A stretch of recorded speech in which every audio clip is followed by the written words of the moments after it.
Sa laban na to, hindi ako mag-e-enjoy malamang. Room Hellcourt yung kalaban, wala na, bad trip na ako, loading screen pa lang. Tingnan mo, umpisa pa lang, wala na agad akong blue buff, kaya naman tumambay na lang muna ako dito sa top. At nung nakita ko dito sa Hellcourt, hindi na ako nagdalawang isip. Kinumbuhan ko na siya bago pa siya makapangbuisit. Tapos habang naglalakad ako nakita ko dito si Pakito. Pinagsusuntok niya ako pero meron akong florin kaya halika dito. Kinikilig na nga yung kakampi ko kasi ang lakas ko daw. Sa sobrang lakas ko nga pati si Fred rin dito tunaw.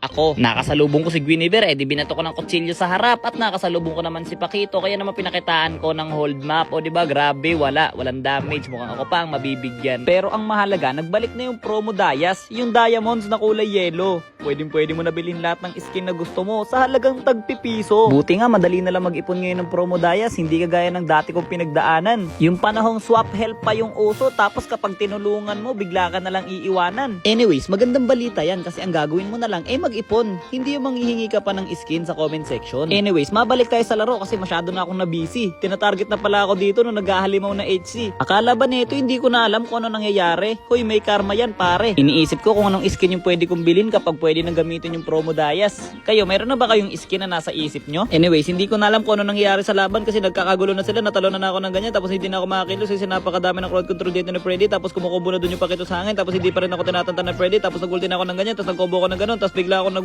sabay lumipad ako ng ganun, tapos bigla siyang tumalon ng ganyan, kaya naman binato ko siya ng aking kutsilyo. Tapos pagkapato ng kutsilyo, tinamaan siya, kaya naman lumabo ako, tapos nag-ulti siya, tapos bigla ko siyang inantay magkaroon ng skill, tapos bigla ko umalis ako na parang nating hapit, tapos hindi pa pala ako tapos kasi bumalik pa ako kasi nandito pa nga pala si Freddy Aguilar, tapos ano nangyari? Uy, muntik na ako masagasaan, pero buti na lang, nasa pedestrian din ako, tapos natamaan nga pala yung Freddy dito, tapos umalis na ako na parang nating hapit talaga, like totoo na, pero hindi pala kasi natamaan ko pala si Freddy, pero siya ay nakalayo, kaya umalis na talaga ako, like for real.